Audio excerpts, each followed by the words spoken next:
Welcome to our next talk. This is Anja Kofeld, and she will be talking about lasers in space. Please give her a warm round of applause.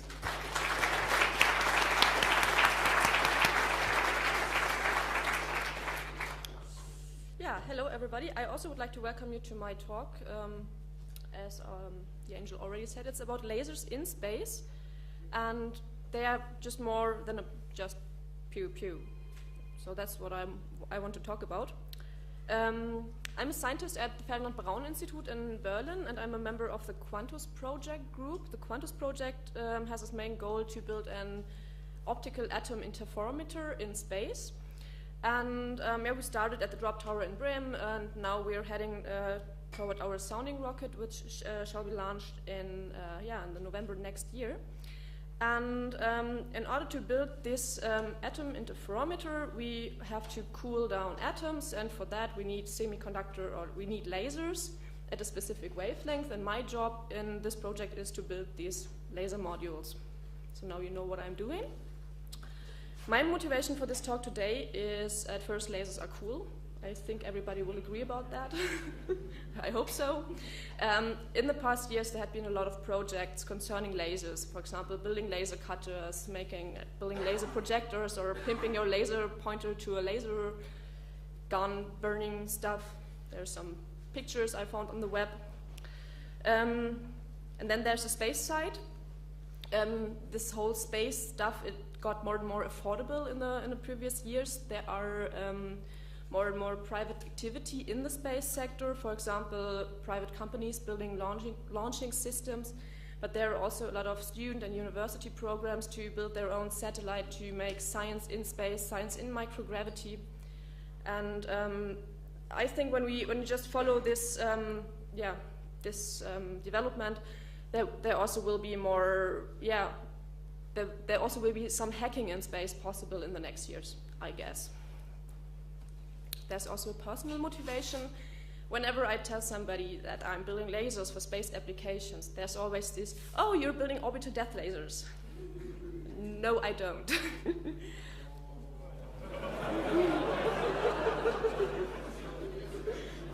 Actually, I'm very happy that I don't do that. Yeah, and this talk will be about other applications of lasers in space. When you Google lasers and space, you find a lot of pictures like that. They're beautiful, they really are. You have your lasers, you have space, but I won't talk about that because these lasers are on Earth. These are guiding stars very often, or laser shows, both applications. Very useful, very nice pictures, here they are. Okay? Nice. So I would like to talk about a little laser 101, telling what is a laser, what can you do with a laser, what is space, and, well, as I said already, the applications of it. Lasers. Laser, light amplification by stimulated emission of radiation. Yeah, okay, we knew that. It's a device emitting monochromatic and coherent light, and that's nothing else but light with the same wavelength in the same direction, in the same polarization. With that properties, you can focus photons on a very, very small area, because there are a lot of photons doing the same thing. And that's why you have a very high power density, and that's why you can use lasers, for example, for welding, for cutting, for delivering data over a very, very long distance. What do you need to build a laser? You need an active medium. This active medium, or the electrons in this active medium, they are stimulated by a pump. This is either an optical pump or an electrical pump or whatever pump. And you need a resonator to sort out the right photons. And when it comes to the classification of lasers, you basically vary the active medium. So, for example, there are solid-state lasers where you use a crystal. A very good example for a solid-state laser is the neon-doped yttrium aluminum granate laser, the YAG laser, as we used to call that. This laser, or this type of laser, is used in the industry, for example, but you also find that in laser light shows. And yeah, there are a lot of applications for that. In contrast, there is a semiconductor lasers. They are a lot of smaller. You see like the green one on the left-hand side is the arc laser. In the center, you find the semiconductor laser. They are a lot of smaller. They are cheaper. They are more efficient, and you can tune the wavelength over a certain range. As an example here, there's, for example, there's the indium gallium nitride laser, which you will find in your Blu-ray player, or the aluminum gallium arsenide diode, which is commonly used in DVD players, stuff like that. I think everybody owns at least one of them. There are gas lasers, for example, helium neon lasers. The helium neon laser was the first laser built in the current wave mode, and it's now used for example, calibration or in schools. And the CO2 laser is one with a very, very high power density. It's a pulse laser used, for example, for welding. And then there are the dye lasers, which can tune the wavelength on a very, very long range. They are very often used for spectroscopy, for example.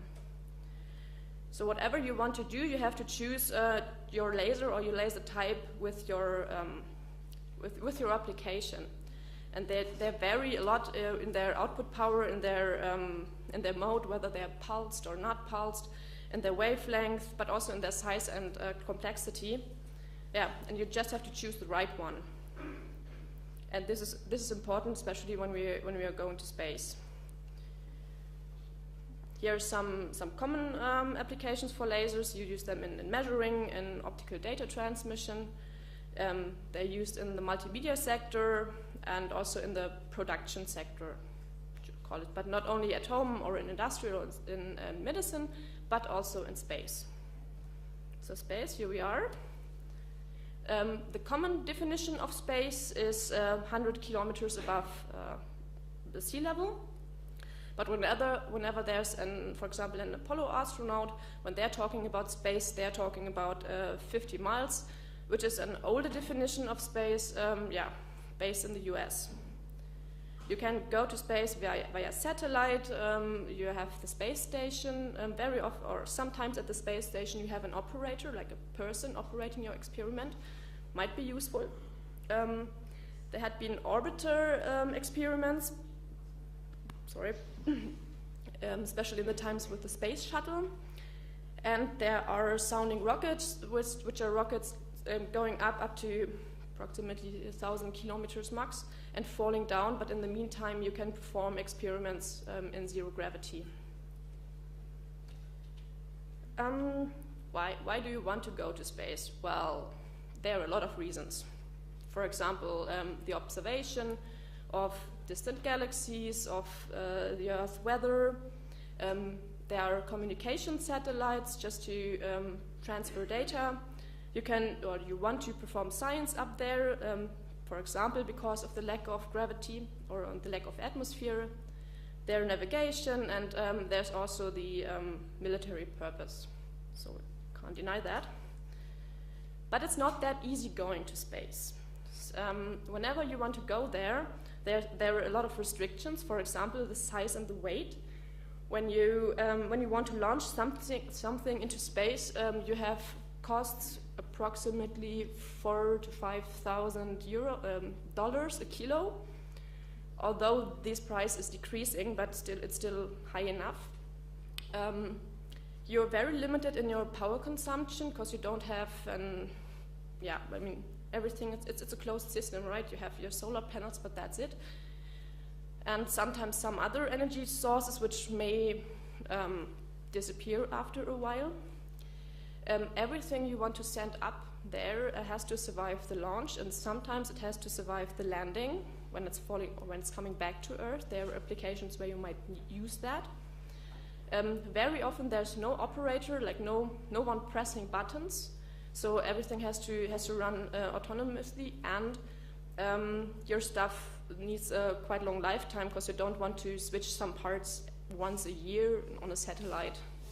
So you normally don't do that. So, as I said in the beginning, I'm a scientist, and this is a lab. It's not my lab. I'm very happy about that. But this is an experiment quite close to that what we want to do. And as you might assume, this is not a good idea to launch that. It won't hold. It won't survive the launch, and probably it won't work up there. So what did we do? Well, you have to choose an appropriate technology. That's why we are using semiconductors, for example. They are much smaller. They are much more energy efficient. You have to space qualify all the components you're using. You have to take care about the materials you're using. You can't use whatever adhesive, for example, because you have this outgassing problem. Your device has to operate in vacuum, very often at least. You want to minimize everything, and you want to fix every part. You don't want to have that much movable parts, because there won't be anybody to fix your setup afterwards. And you have to work in a clean environment. When you integrate something, dust is a problem, for example. You don't want to have any particles around.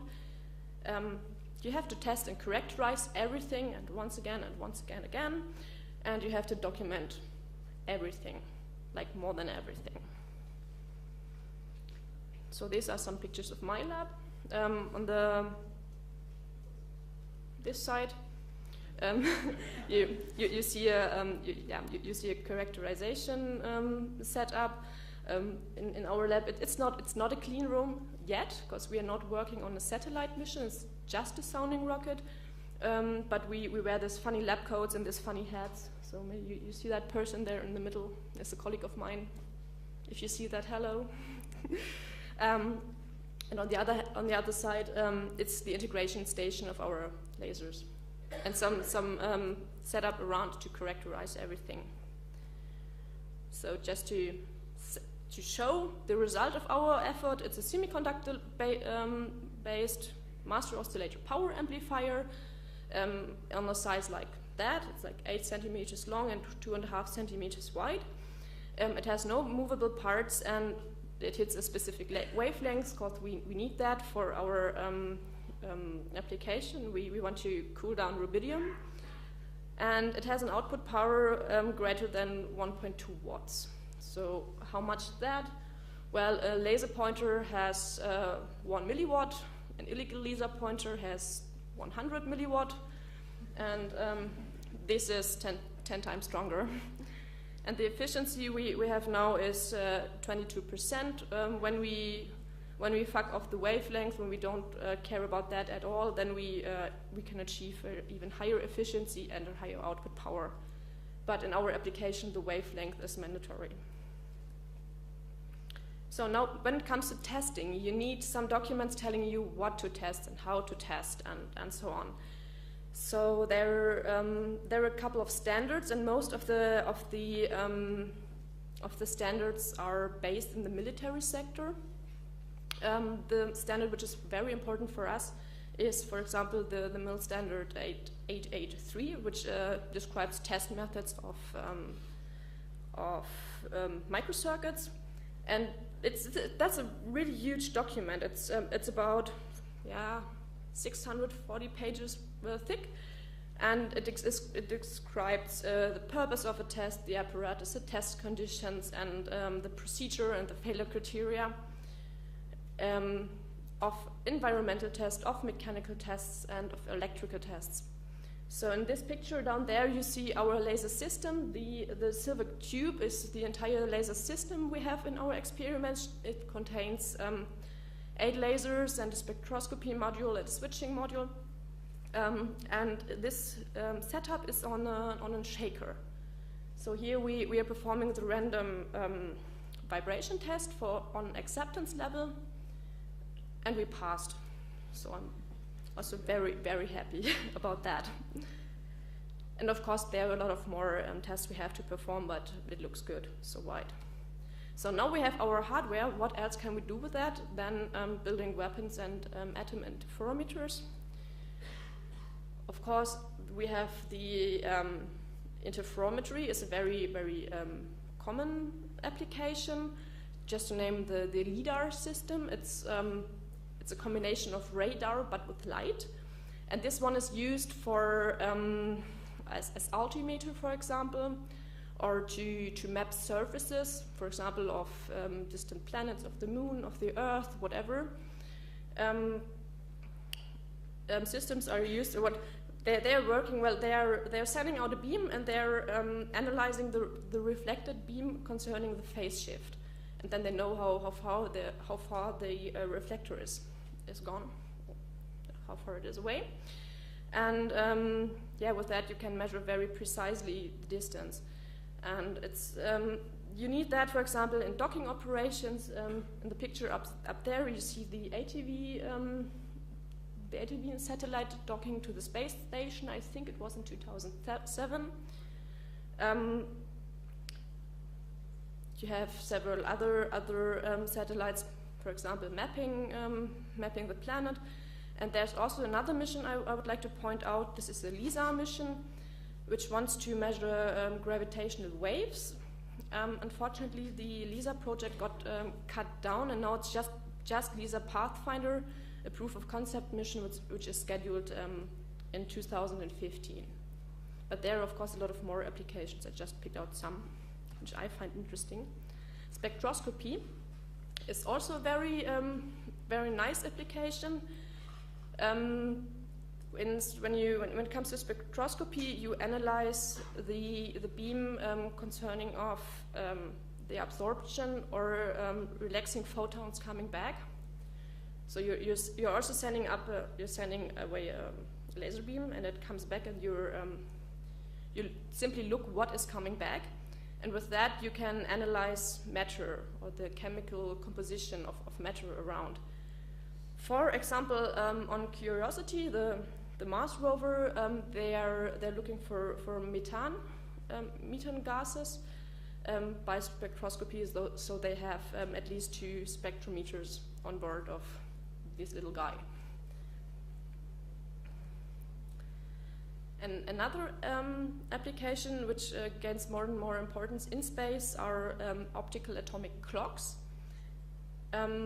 It's a timekeeping device, but optical clocks operating with lasers are even more precise than the radio frequency operated ones. And there are some new generations of optical atomic clocks also heading to space because they're even more precise in space. For example, there's the ACE mission. It's a French mission which was scheduled at the end of this year. Unfortunately, I didn't find a newer launching date, but I think it won't be launched next year. But somebody, maybe you know even more than I do. And there's also another mission called STEQuest, which is still in preparation. So this is everything I have on measurement. Free space optical communication is maybe an application most of you know what it is. You have your optical carrier, the laser beam, and you modulate your data either with phase shift keying or with binary on-off keying. The binary on-off keying is the most common one, and compared to the commonly used RF transmission, you can go over longer distance. It needs less power, and you have a higher transmission rate. But still, it depends on the atmosphere and the weather on Earth when you want to transfer data down to Earth. As an example, I can name the laser communication terminal. It's built from TSAT, and it was first tested on the satellite Artemis, and it had a downlink and an inter-satellite bandwidth of 50 megabits per second. This was in 2001. In 2008, there was another inter-satellite connection between TerraSAR-X and the Enfire satellite, and they received 5.5 gigabits per second.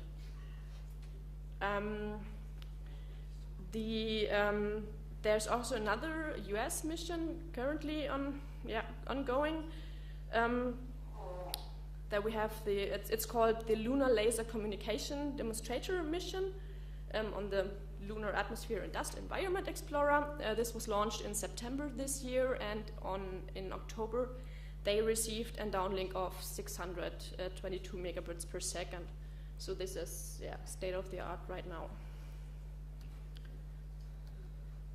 So that's everything I have. I still think lasers are cool.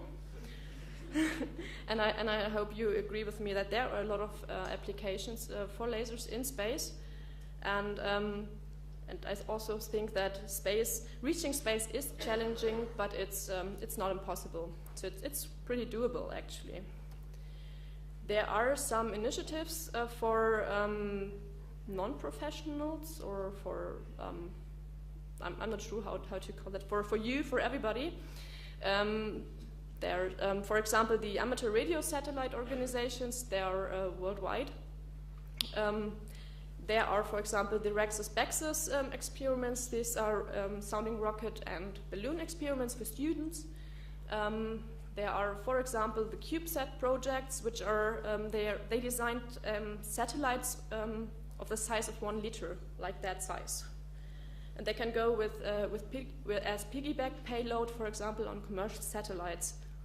So this is an opportunity to get to space pretty cheap. I also want to name the Google Lunar X Prize with the part-time scientists as the last German team, I think.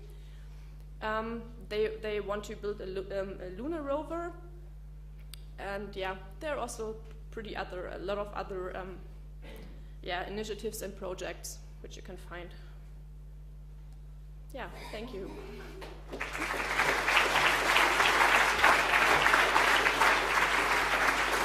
Thank you very much, Anja. Thank you very much.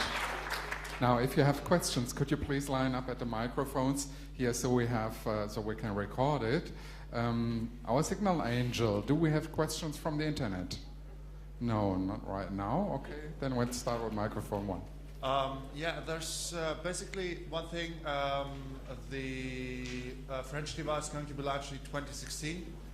Okay. And another thing, why do you? I mean, it's a double question actually. First of all, why do you go in microgravity with atom interferometry? What do you promise yourself from that? The plan is to redo or to find the answer of the question whether the Einstein's equivalence principle is still correct. So the main goal is to go up with 2 species up there, measuring the gravitation, and compare that. And we need to go to space because it's more precisely measuring up there. Okay. You have a longer measuring time. And another thing, I happen to know some friends of mine who work scientifically with lasers, and the alignment ends up to be the pain in the ass of everybody working on that field, professor touching random stuff, and the experiment is ruined. How exactly do you harden a setup for launch? I mean, you have the G-loads, you have vibrations, you have random stuff happening, so how do you do that? I mean, it's a quite sensitive setup, if I'm not wrong. It's a very sensitive setup, that's true. But when you plan it, when you know that it has to work autonomously from the beginning on, you can plan, you can design it to make it independent of professors running around touching things, for example. That's not the thing. How do you cope with misalignment, for example? I mean, you will have some mirrors or some beam splitters or whatever, and if they get moved, that's it. We use very, very small components, like very, very small lenses, and we glue them. We fix them on a bench, so you can't align them anymore. When we are building or when we're integrating our stuff, then we are aligning that actively, so the laser is on, is switched on, and then we align the components that the output is what we expect it to be. Okay, let's have a question from the other microphone over here. First of all, thanks a lot for this great overview talk. I just have a very quick remark about the LISA mission. I'm very happy to announce that just recently we got fully funded by the European Space Agency, and in 2034 we will fly with $1.2 billion budget. Yes. Sounds good. Which mission? Which mission? LISA. The LISA mission, Oh, fine. hunting gravitational waves. Congratulations. Go ahead, please. Hello? Oh, okay.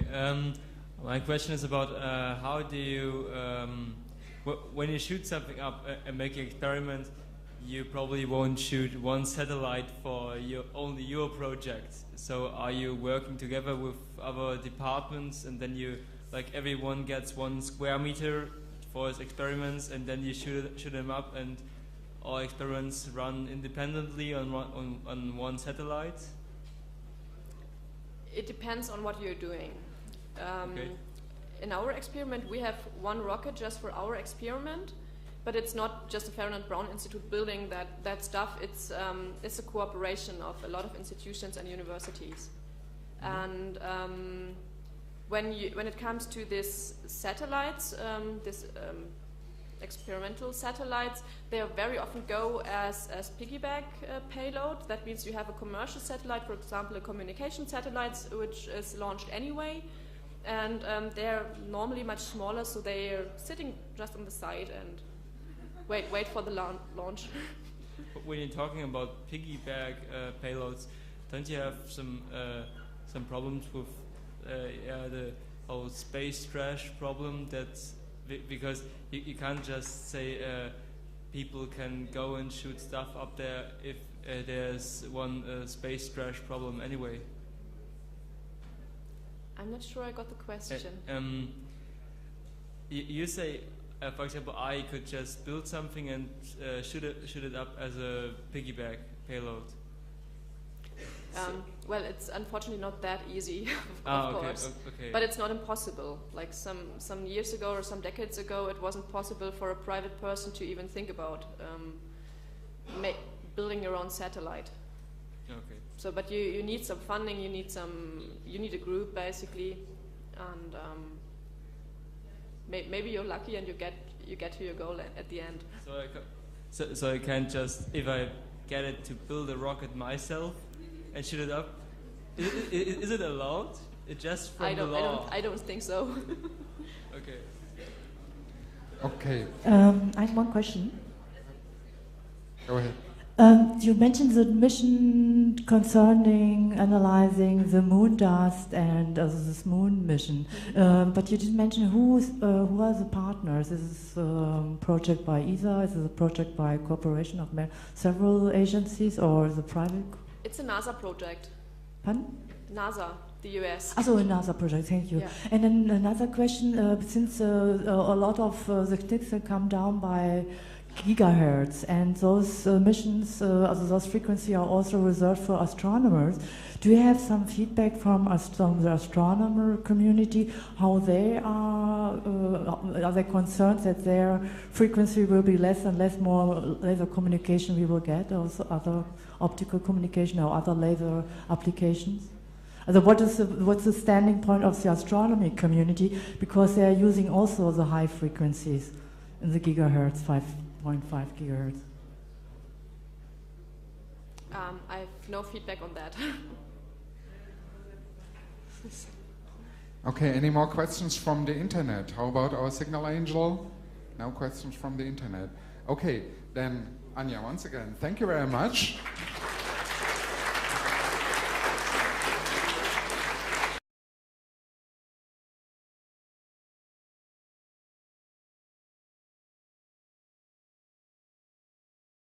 What I'm doing. My motivation for this talk today is, at first, lasers are cool. I think everybody will agree about that. I hope so. In the past years, there had been a lot of projects concerning lasers. For example, building laser cutters, building laser projectors, or pimping your laser pointer to a laser gun, burning stuff. There's some pictures I found on the web. And then there's the space side. This whole space stuff, it got more and more affordable in the previous years. There are more and more private activity in the space sector. For example, I'm a scientist at the Ferdinand Braun Institute in Berlin, and I'm a member of the Quantus project group. The Quantus project has its main goal to build an optical atom interferometer in space. And yeah, we started at the drop tower in Bremen, and now we're heading toward our sounding rocket, which shall be launched in the November next year. And in order to build this atom interferometer, we have to cool down atoms, and for that we need semiconductor, or we need lasers at a specific wavelength. And my job in this project is to build these laser modules. So now you know what.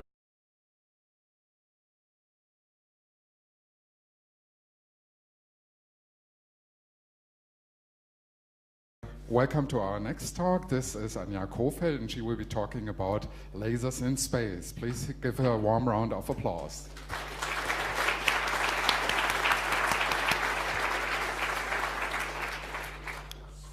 Yeah, hello everybody. I also would like to welcome you to my talk. As the angel already said, it's about lasers in space, and they are just more than just pew pew. So that's what I want to talk about.